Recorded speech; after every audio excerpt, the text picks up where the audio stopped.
lazima uwe mtu wa imani. Lazima uwe mtu wa imani. Unajua tuna mtu ambaye tayari amehesabiwa haki mbele za Mungu, na huyu sio mwingine isipokuwa ni baba yetu aitwaye Ibrahimu. Ibrahimu anahesabiwa haki kwa njia ya imani, lakini kwa matendo. Haleluya! Anahesabiwa haki ndiyo kwa imani, lakini kwa njia ya nini? Ya matendo. Labda nirudie tena. Kuhesabiwa haki ni kwa neema ndiyo, lakini kuna mambo mawili makubwa au matatu. Tunahesabiwa haki kwa neema. Neema inafanya kazi kwa njia ya imani. Imani inafanya kazi kwa njia ya matendo. Haleluya! Narudia tena. Tunahesabiwa haki, moja, tunahesabiwa haki kwa neema, lakini neema inafanya kazi kwa njia ya imani. Imani itafanya kazi kwa njia ya matendo. Tafadhali mwalimu, utatusomea kama una maiki hapo. Utatusomea sasa, tuanze kusoma Biblia zetu. Tunaanza na kitabu cha Wagalatia mlango wa 3 na ni mstari wa 6. Tutaendelea mistari kadhaa pale. Mpe maiki pale alipo. Wagalatia tunaanza moja kwa moja. Tutasoma maandiko kadhaa, lakini tutakuwa tukizungumza vile ambavyo haya mambo matatu yanafanya kazi. Tunahesabiwa haki kwa neema, lakini pia kwa imani. Imani inafanya kazi kwa njia ya matendo. Haleluya! Wagalatia mlango wa 3 mstari wa 6. Tuendelee kutuona mambo kadhaa pale. Tuna mtu aitwaye Ibrahimu. Nitakuwa nikiongea sana habari ya Ibrahimu, labda wengine wachache, lakini nitakuwa nikiongea sana baba yetu wa imani aitwaye Ibrahimu. Asante. Yes, haleluya. Soma kwa msaada wa Bwana. Amen. Wagalatia sura ya 3 kuanzia mstari wa 6. Ndio. Kama vile Ibrahimu alivyomwamini Mungu akahesabiwa haki. Tayari mmeshaanza kuona tayari kwamba anaanza kuhesabiwa haki kwa njia ya nini? Ya imani. Kwa njia ya nini? Imani. Narudia tena. Ibrahimu anahesabiwa haki kwa njia ya nini? Haya, tuendelee. Fahamuni pia ya kuwa walio wa imani hao ndiyo wana wa Ibrahimu. Kwa vile lilivyoona tangu zamani kwamba Mungu atawahesabia haki mataifa kwa imani. Lilimhubiri Ibrahimu habari njema zamani, kusema katika wewe mataifa yote watabarikiwa. Basi hao walio wa imani hubarikiwa pamoja na Ibrahimu aliyekuwa mwenye imani. Kwa maana wale wote walio wa matendo ya sheria wako chini ya laana. Maana imeandikwa, amelaaniwa kila mtu asiyedumu katika yote yaliyoandikwa katika kitabu cha Torati ayafanye. Sasa naomba shika hiyo pointi. Unaona hapo tayari kuna kitu kinachokuja tayari sasa, kutenda yale yaliyoandikwa. Yaani maana yake kufanya kuwa katika utendaji. Amezungumzia neema huko nyuma, hapa amezungumzia imani, lakini tayari ameingia kwamba huwezi kuhesabiwa haki kwa imani tu, isipokuwa kudumu katika matendo. Haleluya. 11. Ni dhahiri ya kwamba hakuna mtu ahesabiwaye haki mbele za Mungu katika sheria, kwa sababu mwenye haki ataishi kwa imani. Na Torati haikuja kwa imani, bali atendaye hayo ataishi katika hayo. Amen. Haleluya. Amen. Hebu tumshangilie Bwana makofi matatu. 1, 2, 3. Naona natosha. Hapa tumeona mfano ulio hai kwamba kweli tunahesabiwa haki kwa neema, kwa njia ya imani, lakini inayoandamana na matendo. Haleluya, haleluya. Hebu tuangalie tena kitabu cha Yakobo. Yakobo anasemaje?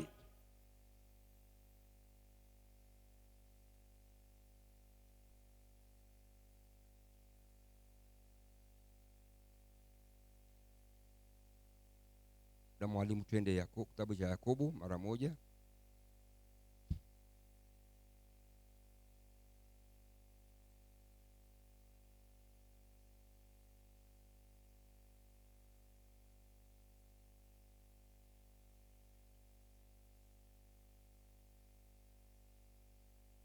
Kwamba Ibrahimu, inazungumza habari ya Ibrahimu ambaye anahesabiwa haki kwa njia ya matendo pale anapomtoa mwanao pekee, na kwa sababu hiyo akahesabiwa kwamba ana haki. Haleluya.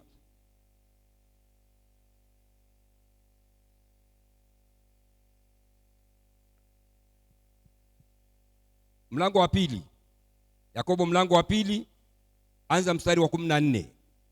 Sasa hapa kile ambacho nimesema kwamba anahesabiwa kwa njia ya imani, lakini sasa inaingia sehemu ya tatu ambayo inaitwa sehemu ya matendo. 14, mlango wa pili mstari wa 14.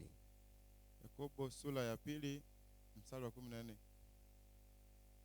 Ndugu zangu, yafaa nini mtu akisema ya kwamba anayo imani lakini hana matendo?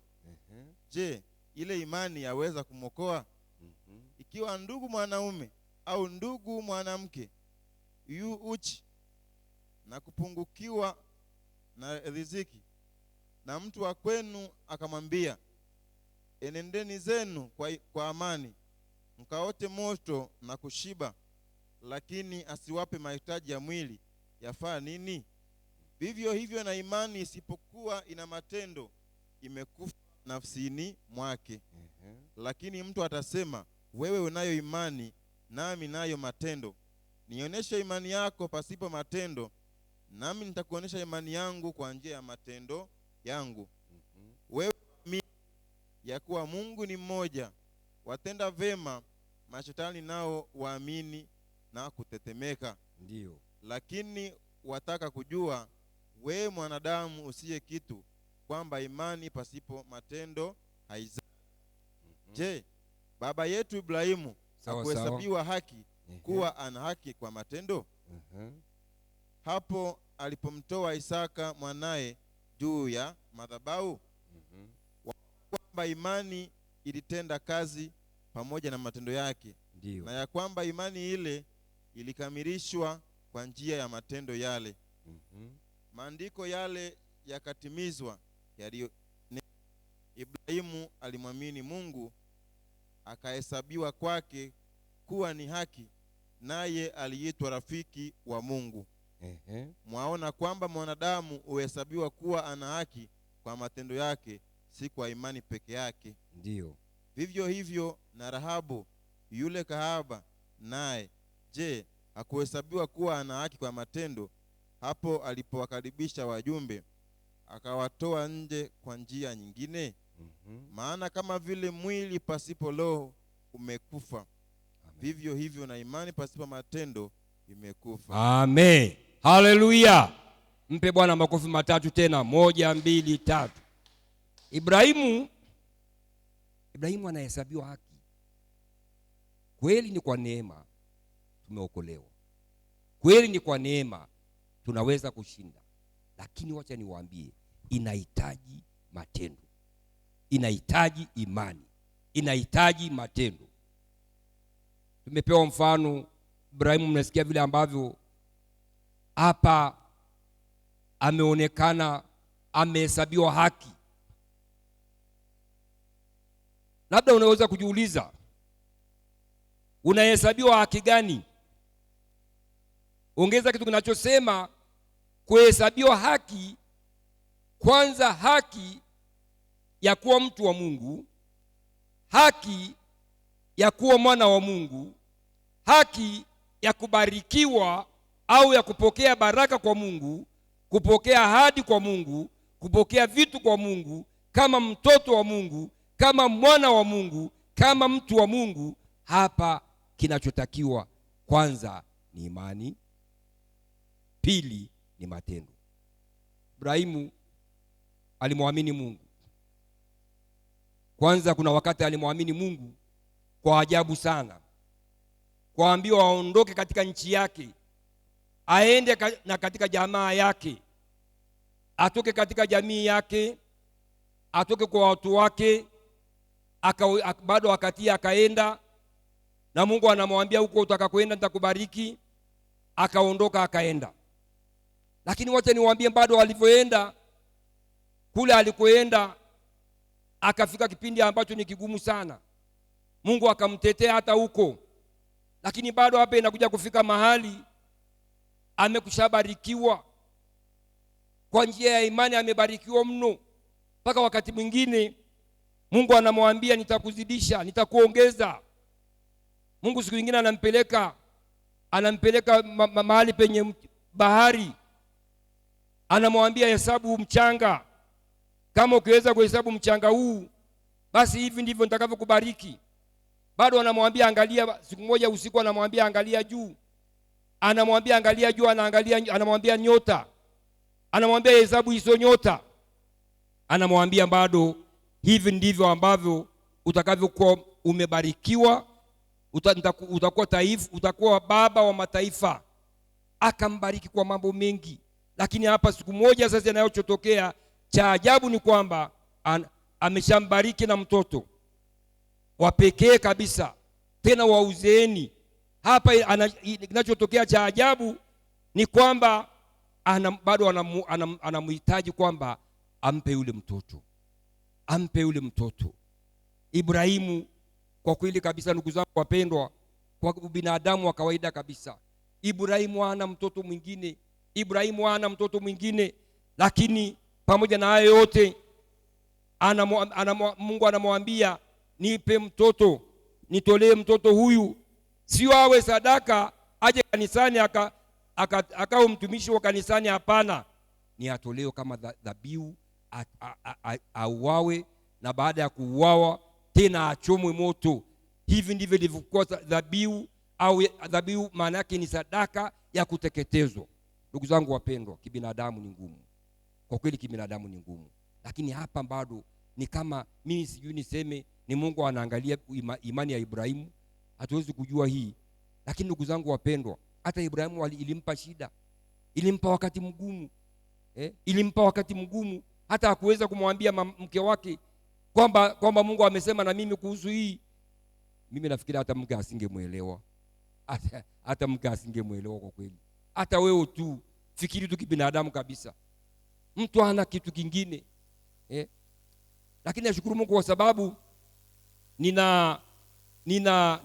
tuna baba yetu, askofu wetu, tuna askofu wetu aitwaye Dr. Eliud Sanja. Alikuwa anatupa ushuhuda wa ajabu sana. Akatuambia siku nyingine ameshatoa sadaka zote mpaka imebaki ng'ombe ambayo alipewa na baba yake. Kama ujuavyo, kwa kawaida kule kwetu Tanzania au Meru, zawadi pekee ambayo baba kijana anaweza kumpa mwali wake au mke wa kijana wake ni ng'ombe. Sasa akawa amempa ng'ombe, baba yake mzazi amempa mtumishi wa Mungu ng'ombe. Sasa sadaka ana sadaka tena, na kunatakiwa mchango kanisani. Kwanza ni wapongeze watumishi wa Mungu, ndugu baba yetu Askofu Abednego. Mungu akubariki sana kwa kazi kubwa kama hii, na ninyi wote ambao mmekuwa mkimuunga mkono. Hii ni kazi kubwa, itampa Mungu utukufu, itampa Mungu heshima. Hebu makofi matatu kwa ajili ya kazi hii. Hii ni kazi kubwa, mmefanya kazi kubwa, na Mungu hata waacha kwa wale ambao mmefanya kazi kubwa kama hii ya mjengo kama huu. Basi ndugu zangu wapendwa, ikafika mahali ikabidi mtumishi wa Mungu achukue yule ng'ombe ampeleke kanisani. Ng'ombe mwenyewe anakamuliwa, watoto wanabaki kunywa chai ya rangi, lakini apeleke ng'ombe kanisani. Jamani, kweli si kawaida, lakini huyu baba alifanya hivyo. Na wacha niwaambie matokeo yake ni nini. Leo yule baba amebarikiwa kwa viwango ambavyo si vya kawaida. Amebarikiwa Tanzania, amebarikiwa nje ya Tanzania. Leo Marekani anawafadhili katika majimbo 30 ya Amerika. Kuwa na marafiki, kuwa na makanisa 30 katika majimbo 30 katika nchi ya Amerika sio jambo la kawaida. Haya yote yalitokana na kuonekana vile ambavyo alionyesha Mungu, vile ambavyo alimwamini Mungu, na baada ya kumwamini Mungu akamtolea Mungu, na kwa sababu hiyo akahesabiwa kwamba ana haki ya kubarikiwa. Haleluya. Sio hivyo, siku moja ameshatoa ng'ombe, hasa kilichobaki ni redio kule ndani ya nyumba. Imebaki redio. Sadaka inatakiwa ya kwenda kuhubiri Injili, ikabidi achukue redio ya nyumbani. Redio ile wanasikiliza pale nyumbani kabisa, familia. Asubuhi tu ni kubeba redio ni kupeleka redio kanisani. Yaani, kwa hiyo watoto wanashangaa tu kuona kwamba baba anaweka redio kwenye mfuko.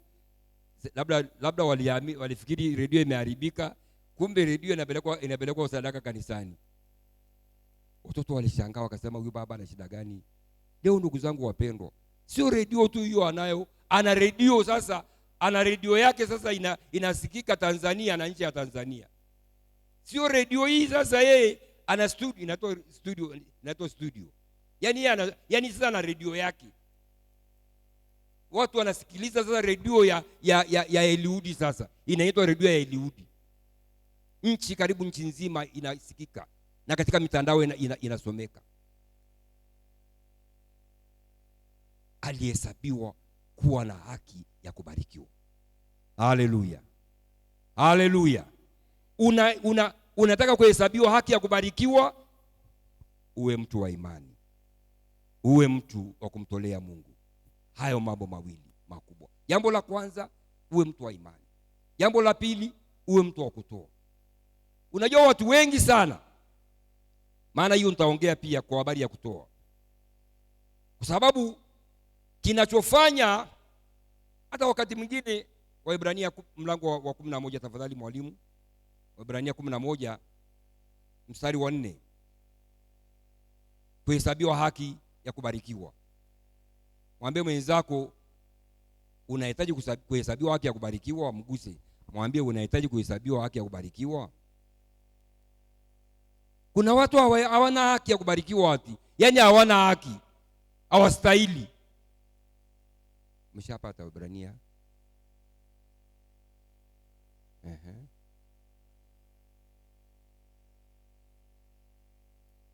Ndio.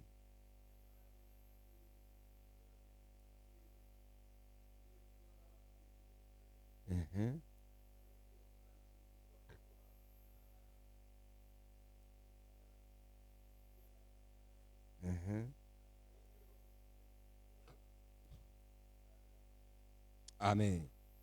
Sasa hapa Abeli anamtolea Mungu dhabihu iliyo bora kuliko Kaini, na kwa sababu hiyo akahesabiwa kuwa ana haki. Haleluya. Haleluya. Akahesabiwa kuwa ana haki.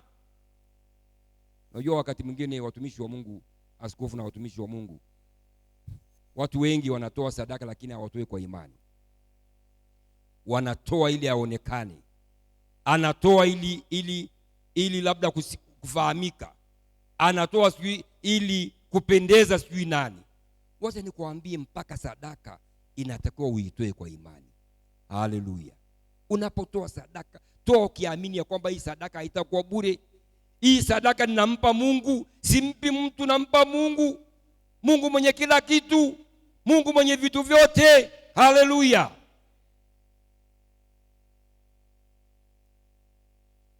Unapotoa sadaka ili uhesabiwe kuwa na haki ya kubarikiwa, ili uhesabiwe kuwa una haki ya kuinuliwa, ili uhesabiwe kuwa una haki hata ya kuwa mwinjilisti, hata ya kuwa mwimbaji. Bado unatakiwa ujue unaamini, unatumika, unaamini, unatoa. Akasema kuna mtu mwingine hapa ametolewa mfano, anaitwa Rahabu. Rahabu alikuwa ni kahaba tu, alikuwa ni malaya kabisa. Lugha rahisi ya leo ni malaya, samahani tu kwa kutumia hiyo lugha, lakini lugha ya Biblia imesema alikuwa ni kahaba. Ya jamani, mnajua tu kwamba kahaba hawana heshima, hawana sifa yoyote nzuri kwa wanadamu, hata kwa jamii. Yaani sawa tu ni watoto wa kwa mtu kweli. Na sasa tufanyeje basi, maana hilo jina ni mbaya. Na kweli mimi huwa siku hizi huwa ninaangalia kwenye simu hizi kubwa. Kuna vituko viko vingi sana. Kuna wabinti wanajitangaza vibaya mno. Huu mtandao si hata huku mnaonaga au ni kule kwetu Tanzania tu. Lakini nafikiri hata wabinti wengine ni wa hapa, tena wengine wanajitaja ni wa hapa Nairobi. Si tunaona kwenye mtandao jamani, na majina ya kwenu kabisa ya Wakikuyu, ya Wakamba, ya Wanani tunaona hapa kwenye simu. Lakini pamoja na hayo yote, pamoja na kwamba ni watoto ambao wameharibika, ni wabinti walioharibika, lakini kwa sababu ya ukarimu, kwa sababu ya utendaji waliofanya wa kupokea watumishi wa Mungu waliokuwa wamekuja ili kuangusha, ili kuteka na kumaliza Yeriko. Yeriko ilikuwa ni mji ambao sio mji wa kawaida, na wakati wana wa Israeli wanakuja watauvamia mji wa Yeriko na watamaliza watu. Lakini kwa sababu ya utendaji wa huyu binti aitwaye Rahabu, kwa utendaji wake, kwa ukarimu wake wa kupokea watumishi wa Mungu, aliweza kuokoka yeye na nyumba ya kwake, na nyumba ya kwao akaweza kuiokoa. Nini kilifanya hayo yote? Ni utendaji. Haleluya, haleluya, kupokea watumishi wa Mungu. Na ndugu zangu wapendwa, wacha niwaambie, tujifunze kupokea wageni. Tujifunze kupokea wageni. Usifikiri kupokea wageni ni jambo rahisi. Kwa nasoma katika Waebrania anasema kwamba msiache kupokea wageni. Maana wengine kwa kufanya hivi walipokea malaika pasipo kujua. Haleluya, haleluya. Wageni, kupokea wageni hawa, huyu kahaba anapokea wageni, inakuwa sababu ya yeye kuokoka na jeshi la Waisraeli walipokuja wakipiga Yeriko. Sema kwa sababu ya ukarimu, kwa sababu umetuhifadhi. Tulivyokuwa tumeingia katika mji kama wapelelezi, hawa watu wangetumaliza, lakini kwa ukarimu wako wewe mama, pamoja na ukahaba wako, lakini wacha nikuambie, utaokoka wewe, utaokoa na familia yako. Haleluya, haleluya. Situmpigie makofi huyu mama, hata kama anaonekana kama malaya, lakini Mungu amemkumbuka. Mpaka leo tuna kumbukumbu zake. Si mnakumbuka habari zingine za Yesu? Yesu mwenyewe alienda katika familia fulani, na alipofika pale, mwanamke mmoja ambaye alihesabika kama ana maana, Yesu amekuja kwenye familia, yule mwanamke akamwagia mafuta, na alipomwagia mafuta bado akawa na mfuta na nywele zake kama hizi za wanangu pale, kama hizo za kwako. Hebu fanya wanangu hizi nywele zako hizo, walikuwa wanafanya refu mpaka zinakuja huko kwenye mgongo huko. Si hizi zenu mnafanya, maana siku hizi mnafanya kuigiza tu. Hizi za kuigiza tu hizi mnaweka kama sio zenyewe, lakini pamoja na hayo basi wale ilikuwa zenyewe mpaka zinakuja